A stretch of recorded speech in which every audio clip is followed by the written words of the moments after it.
할렐루야. 오늘은 주님의 사랑을 품기 위한 삶 마지막으로 이 사랑의 삶에 대해서 우리가 함께 살펴보면서 말씀의 은혜를 나누고자 합니다. 여러분, 우리 모두 2024년을 시작하며 주님의 사랑을 품고 하나님과의 약속을 이루기 위해서는 믿음의 기초 위에 덕을 세워야 하며 덕 위에 하나님을 아는 지식을, 그 지식이 위에 절제를, 그 절제 위에 인내를, 그 인내 위에 경건을, 그 경건 위에 형제우애를, 그 형제우애 위에 사랑을 세워가야 합니다. 영국 선교사였던 허드슨 테일러는 중국 선교의 문을 여신 분입니다. 이 허드슨 테일러는 중국인 부자에게 하나님의 은혜와 예수 그리스도의 사랑을 설명하면서 복음을 전했습니다. 이 허드슨 테일러의 사랑에 깊은 감화를 받은 중국인 부자는 자기의 마음의 문을 열고 예수 그리스도를 영접하게 되었습니다. 여러분, 세상 사람들은 자기에게 친절을 베풀어주는 사람을요 사랑합니다. 그러나 자기에게 악을 베푸는 사람은 미워하는 모습을 볼 수가 있습니다. 그래서 세상 사람들에게는 사랑해야 할 이웃과 미워해야 할 원수가 확연하게 구분되어 있습니다. 그러나 우리는 다릅니다.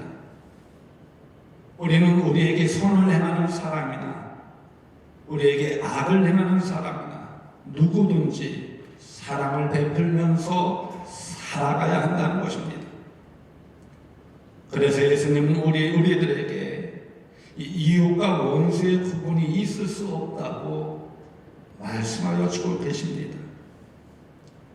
오늘 보면 43절의 말씀을 보면 또 내 이웃을 사랑하고 내 원수를 미워하라 하였다는 것을 너희가 들었으나 라고 했습니다. 이 말씀은 구약 레위기 19장 18절 말씀에 기록되어 있는 말씀입니다.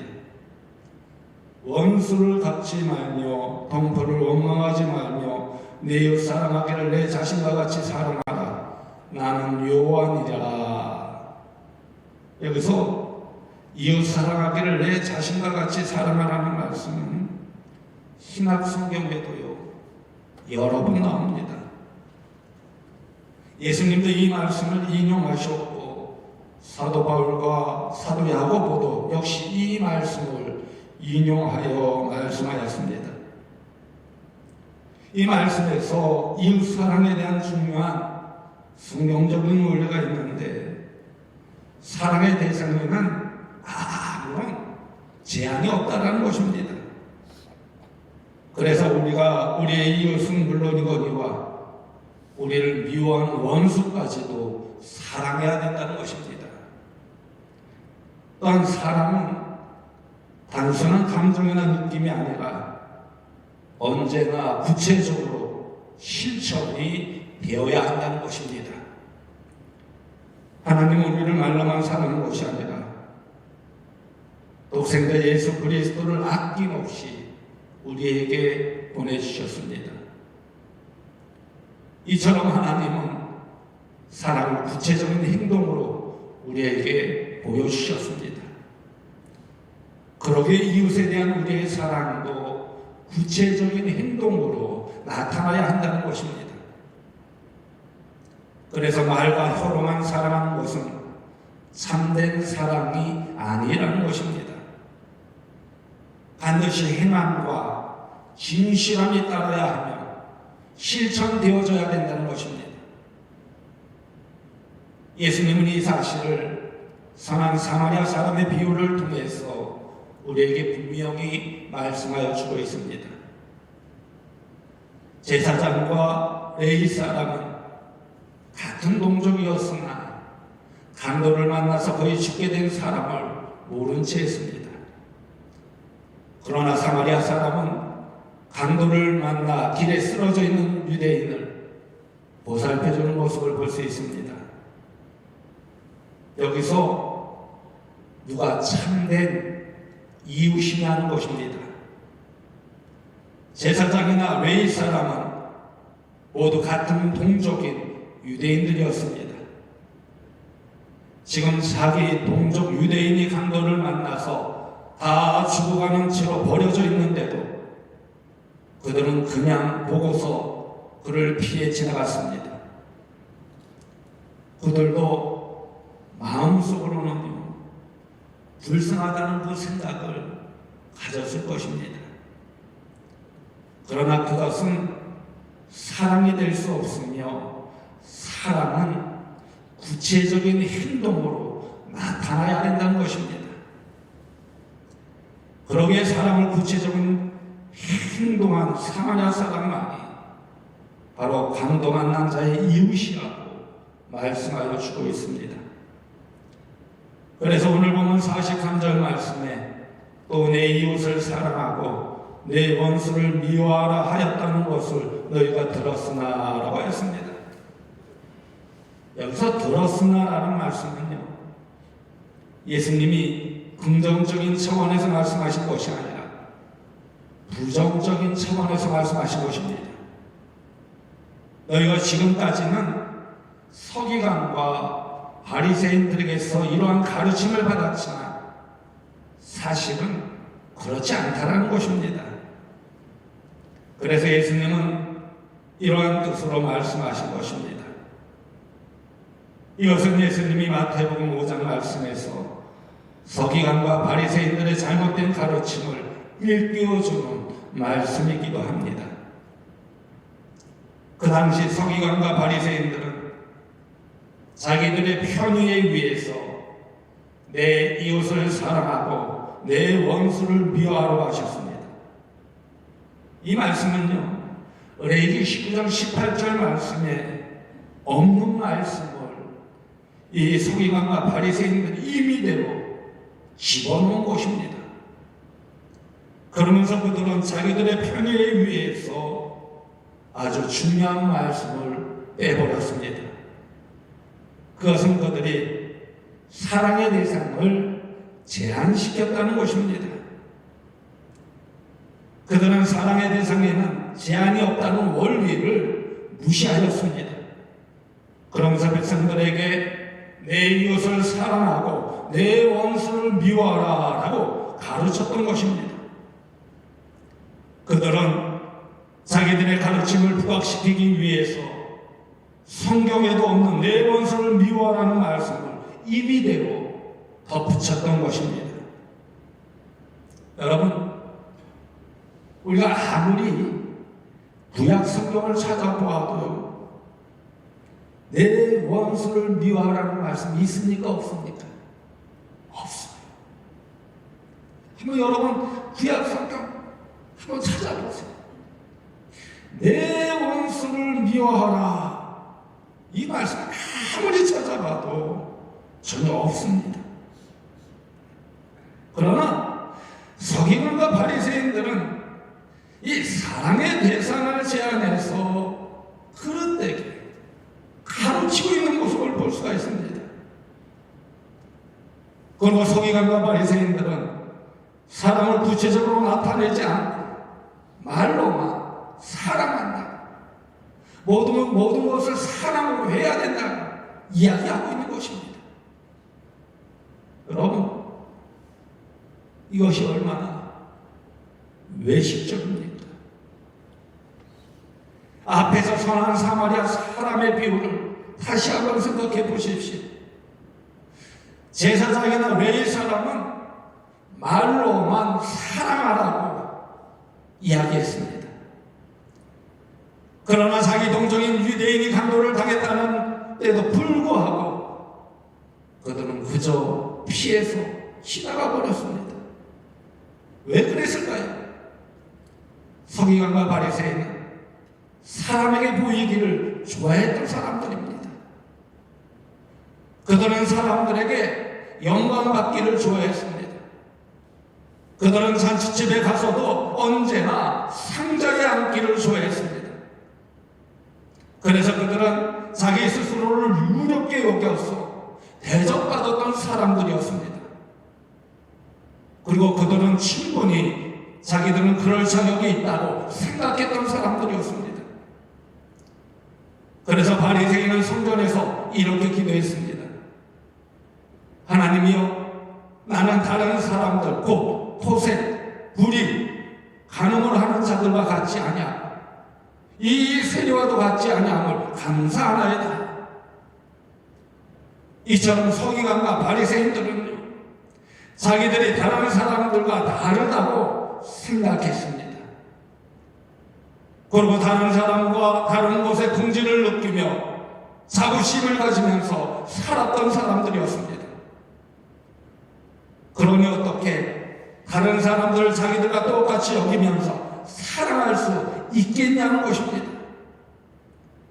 그래서 그들은 레위기 12장 18절 말씀에 내 자신과 같이 사랑하라는 말씀을 고의적으로 빼버렸던 것입니다.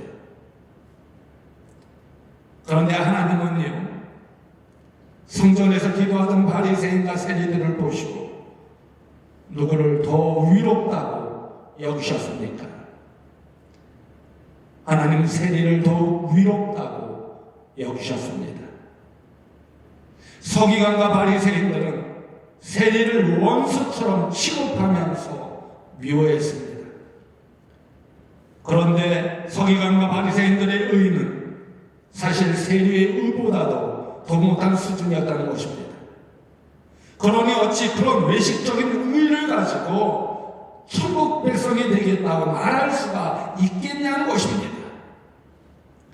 그래서 예수님은 서기관과 바리새인의 위로는 결단코 천국에 들어갈 수 없다고 말씀하여 주고 있는 것입니다.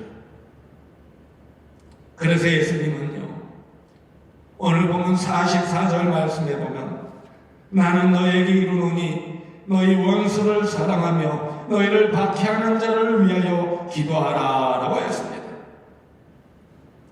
여기서 예수님이 너희 원수를 사랑하며 라고 하신 것은 사랑의 대상에는 제한이 없다는 것입니다. 그러므로 우리는 우리를 선대하는 우리의 이웃도 사랑해야 하지만 우리를 원수로 취급하고 핍박하는 사람까지도 우리는 사랑을 주어야 한다는 것입니다. 그래서 예수님은 우리가 원수를 사랑해야 할 이유에 대해서 이렇게 일깨워주고 있습니다. 오늘 보면 45절 말씀을 보십시오. 이같이 한즉 하늘에 계신 그 아버지의 아들이 되리니 이는 하나님이 그 해를 악인과 선인에게 비추시며 비를 위로운 자와 불의한 자에게 내려주시리라. 여기서 너희 아버지의 아들이라는 것은요, 우리가 하나님의 자녀이기 때문에 원수까지도 사랑해야 한다는 것입니다. 하나님은 악인과 선인, 위로운 자와 불의한 자의 구분이 없이 때에 따라서 햇빛을 내려주시고 이른비와 늦은비, 곧 단비를 내려주시는 하나님이라는 것입니다. 그래서 하나님은 악인에게도 불의한 사람에게도 햇빛과 단비를 주심으로 말미암아 언젠가는 그들도 하나님의 은혜를 깨닫고 회개하며 하나님께 돌아오기만을 간절히 바라고 계신다는 것입니다. 그러기에 우리가 하나님의 자녀라면 마땅히 하나님 아버지의 그 너그러우심을 본받아야 된다는 것입니다. 우리가 하나님의 자녀라고 말하면서 우리가 선을 행하는 사람만 사랑하고 우리에게 악을 행하는 사람은 미워하고 원수로 여긴다면 우리가 어찌 하나님의 자녀로서 떳떳한 삶을 산다고 말할 수 있겠냐는 것입니다. 그러면서 오늘 보면 46절에서 47절 말씀에 보면요, 너희가 너희를 사랑하는 자를 사랑하면 무슨 상이 있으리요? 세리도 이같이 아니하느냐? 또 너희가 너희 형제에게만 무난하면 남보다 더하는 것이 무엇이냐? 이방인들도 이같이 아니하느냐라고 했습니다. 여기서 서기관과 바리새인들은 스스로를 위롭다고 생각하는 사람들이었습니다. 자기들은 다른 사람들과 다르다고 생각하는 사람들이었습니다. 그러나 따지고 보면요, 서기관과 바리새인들의 위는 어떤 수준입니까? 자기들이 원수처럼 취급하면서 미워했던 세대나 이방인의 위의 수준에 지나지 않는다는 것입니다. 그러기에 이렇게 그런 위를 가지고 하나님 나라의 천국 백성이 되겠다고 말할 수 있겠냐는 것입니다. 여러분, 우리는요, 하나님 나라의 천국 백성입니다. 믿습니까? 믿습니까? 우리는요, 하나님 나라의 천국 백성입니다. 그렇다면 우리의 의는 당연히 서기관과 바리새인 의보다는 나아야 하지 않겠냐는 것입니다. 그러기 위해서 우리는 우리의 이웃도 사랑해야 하지만 우리의 원수까지도 사랑해야 된다는 것입니다. 목회를 하다 보면요, 여러 사람을 만나게 돼요. 여러 사람을 만나게 돼요. 한 번은 제가 부목사에 있을 때 한 목사님이, 담임 목사님이 병원에 있는데 신방을 안 왔다는 거예요. 10,000명 정도 건너리는 담임 목사가 일일이 다 신방을 못하니까 그 목사를 든 거 아닙니까? 자기가 사랑하는 목사님에게 많이 베풀었는데 목사님이 자기한테 병원에 입원했는데 신방을 안 왔다는 거예요. 그래가지고 화가 나가지고 교회를 안 나오고, 그래서 제가 신방을 해서 어떻게 하는지 아십니까? 권사님, 제가 잘못했습니다. 저 때문입니다. 그리고 제가 무릎을 꿇고 빌었어요. 왜 저 때문이냐? 제가 담임 목사님인데 권사님이 병원에 계시다고 이야기하지 않았습니다. 그런데 권사님 미워하시고 저를 미워하세요. 저를 미워하세요. 그리고 예배하며 잘 타일러서 이제 교회를 나왔습니다. 그리고 담임 목사님에게 이야기했더니 담임 목사님이 눈물을 뚝뚝 흘리시더라고요. 그러면서 권사님과 담임 목사님을 화해시켰던 일이 있습니다. 여러분, 우리는 조그만 것 하나 가지고 오해, 미워해, 원수처럼 생각해. 예수님께서는 우리의 죄를 위하여, 우리를 구원시키기 위해서, 우리를 천국 백성 만들기 위해서 십자가에서 거진 고통받고만을 당했는데 그것은 하나도 생각 안 하고 자기의 위만 추구하는 모습을 볼 수 있어요. 자기만 앞서가려고, 자기만 잘났다고 이야기하는 모습을 볼 수 있어요. 그런 사람들에게 사람의 대상은 누구일까요? 자기 말을 따르는 사람이에요. 하나님을 생각하는 것이 아니라, 주님을 생각하는 것이 아니라 자기가 왕인 거야. 자기가 왕인 거야. 다시 말하면 서기관과 바리새인들이 바로 그랬다는 것입니다. 또 한 가지 제가 말씀드릴게요. 저는요, 목회를 하다 보니까 많은 핍박도 당해요. 마음으로는 얼마나 사람이니까 그냥 굴굴 끓기도 하고 잠을 못 자고 이걸 어떻게 해야 돼? 그러면서 제가 기도하는 기도의 제목이 있습니다. 하나님 뜻이 어디 계십니까? 하나님 뜻이 어디 계십니까? 하나님 뜻에 순종할 수 있는 종이 되게 하여 주옵소서. 하나님 뜻에 순종할 수 있는 종이 되게 하여 주옵소서. 미워하는 것이 아니라 진정 사랑으로 감싸게 하여 주시고 그 안에서 하나님의 뜻을 온전히 이룰 수 있도록 이 종을 붙들어 주옵소서. 그러면 그 마음속에 오히려 미워하는 것이 아니라 축복하게 되더라고요. 오늘 예수님도 마찬가지입니다. 사랑의 대상님은 아무런 제한이 있을 수 없다는 것을 오늘 보면 말씀에서 우리에게 가르쳐주고 있는 것입니다.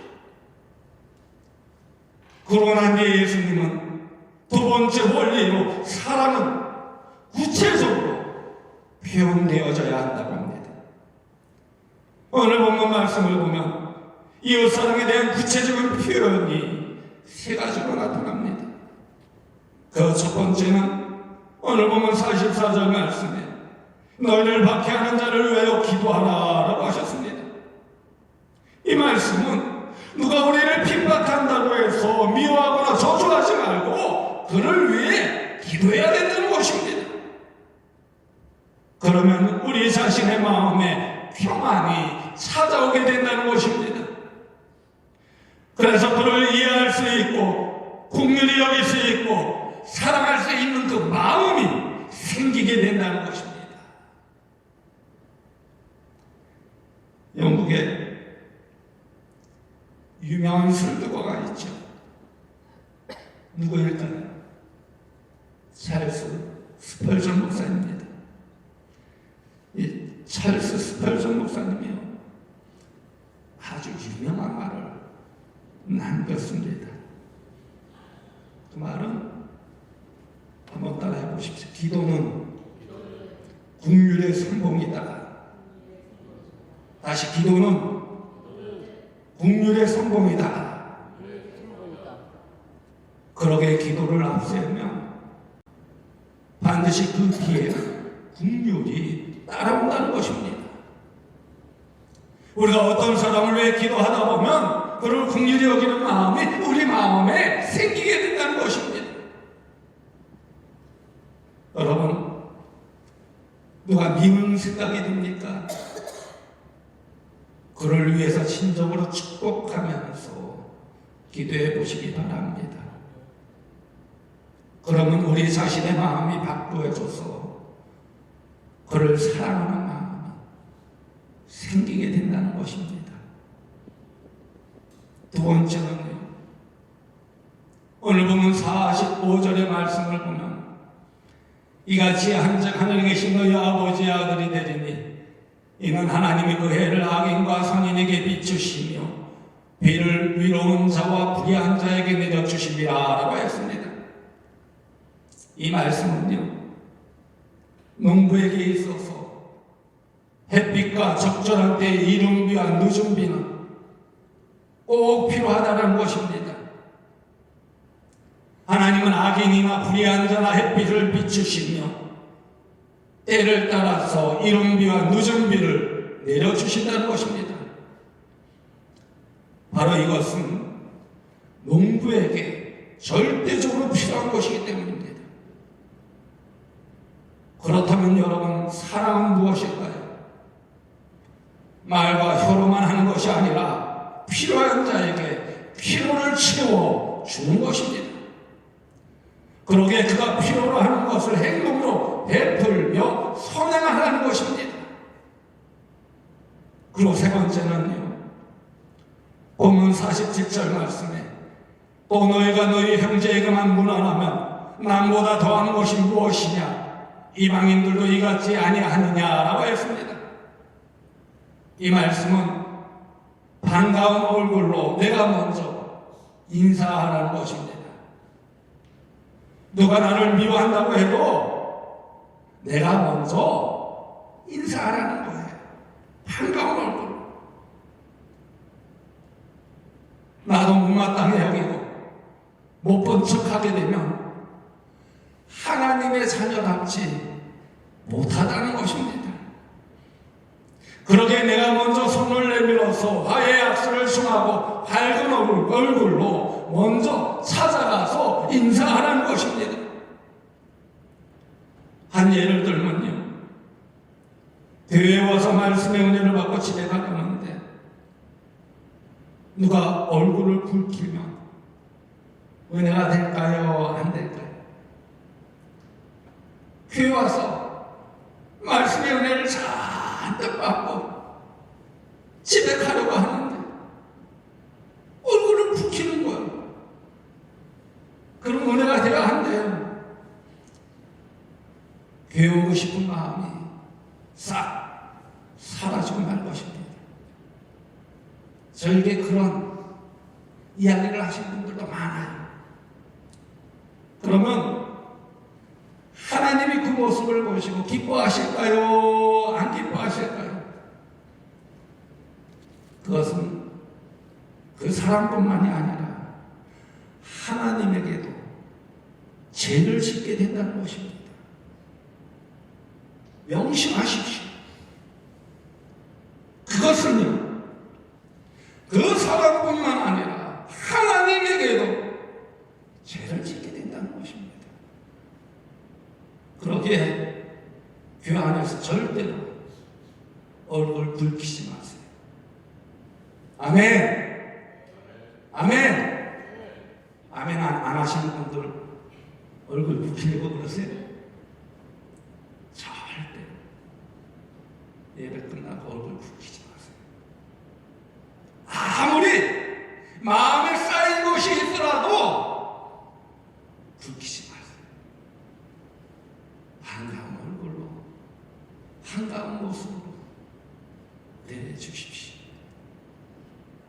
나의 억울함은 누가 가장 잘할까요? 하나님이 가장 잘 알아요. 하나님이 가장 잘 알아요. 그 누구보다도 하나님이 가장 잘 알아요. 여러분, 사람의 위로를 받고 싶습니까? 하나님의 위로를 받고 싶습니까?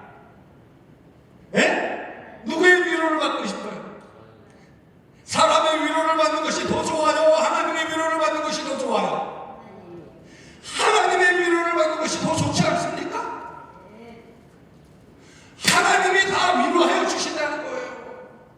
그런데요, 얼굴을 붉히면요, 하나님이 위로해 주시려고 하다가도 그 마음이 어떻게 할까요? 싹 사라지고 만다는 거예요. 오히려 그 죄가 자기에게로 돌아오게 된다는 것입니다. 그러게 여러분, 아무리 미워하는 사람이 있더라도 얼굴 붉히지 말아요. 사랑하는 사람에게뿐만 아니라 미워하는 사람에게도 마찬가지입니다. 우리 교회는 이런 사람이, 이런 분이 한 분도 없기를 간절히 소망합니다. 마지막으로 48절 말씀에 그러므로 하늘에 계신 너희 아버지의 온전하심과 같이 너희도 온전하라 라고 했습니다. 여기서 서기관과 바리새인들의 의문은요, 결코 온전하지 못했습니다. 그들은 외식적이며 자기중심적이며 부분적인 것에 지나지 않았습니다. 그러나 우리는 하나님의 자녀이기 때문에 온전해야 된다는 것입니다. 그러기에 하나님 우리에게 온전한 의를 요구하고 계시다는 것입니다. 그럴 때 우리를 하나님 나라의 천국 백성으로 만들어 주시려는 것입니다. 그러므로 우리는 주님의 사랑을 품으며 우리의 삶 속에서 예수 그리스도의 사랑을 꼭 피워야 된다는 것입니다. 그래야지 교회가 부흥하게 되며 가정과 또 직장, 사업장 평안하게 되며 행복이 넘치게 되며 그 안에서 복을 받게 된다는 것입니다. 여러분, 오늘 예수님은 우리에게 이웃 사랑에 대한 원리를 가르쳐 주셨습니다. 예수 그리스도의 일을 못 믿고 사랑하는 우리들은 예수 그리스도의 사랑을 날마다 실천해야 합니다. 그래서 우리 주변에 있는 사람들이 우리가 베푸는 사랑을 통해서 깊은 평안을 받고 하나님께 영광을 돌리게 되기를 간절히 소망합니다. 그 결과 하나님을 알지 못하던 자들이 하나님께도 돌아오는 귀한 역사가 날로 더해질 줄로 믿습니다. 그 안에서 2024년 하나님이 주시는 축복을 경험하는 여러분이 되어주시기를 주님의 이름으로 간곡히 축원드립니다. 하나님 너를 지키신 자 함께 찬양하도록 하겠습니다.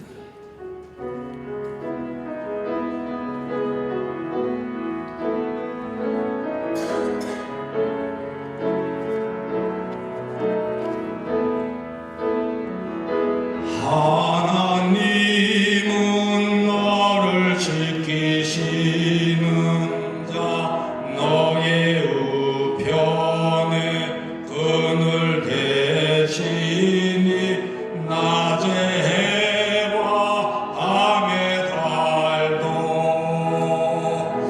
너를 해치 못하. 하나님은 너를 지키시는 자 하나님은 너를 지키시는 자 너의 환난을 명쾌하시니 그가 너를 지키시리라. 너의 출입을 지키시니 눈을 들어 산을 보아라. 눈을 들어 산을 보아라. 너의 도움 어디서나 천지 지으신 너를 만드신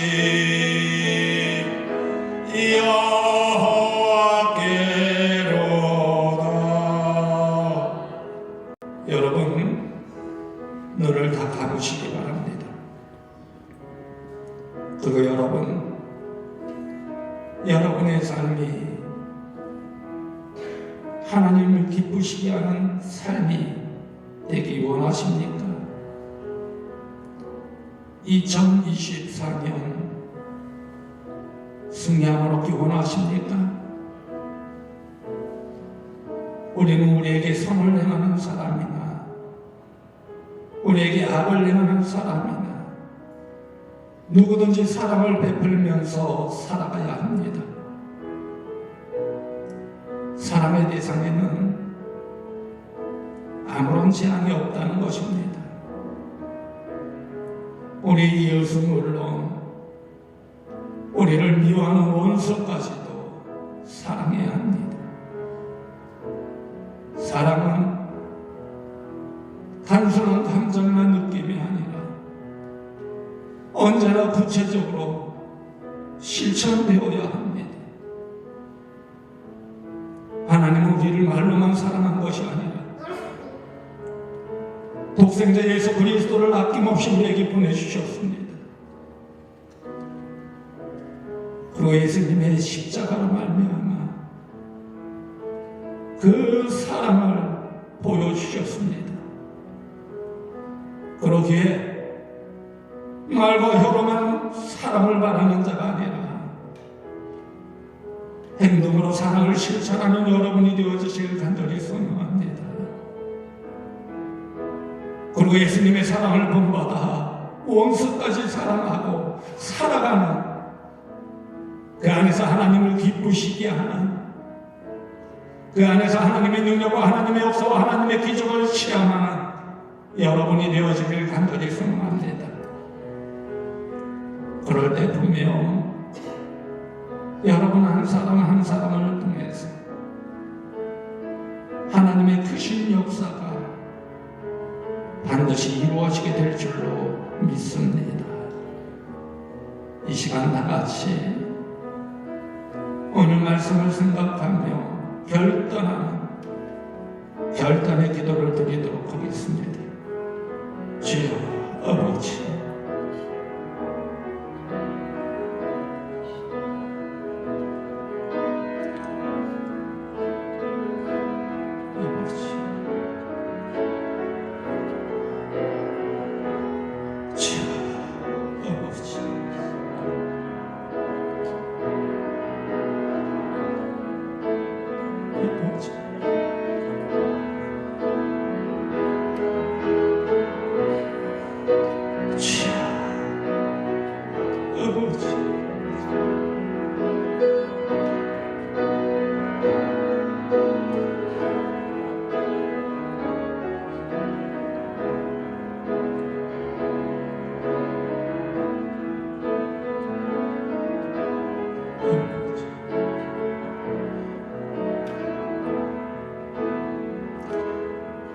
우리에게 가장 큰 사랑을 보여주신 하나님,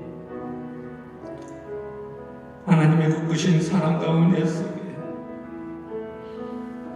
예수 그리스도의 사랑을 깨닫게 하여 주시니 감사를 드립니다.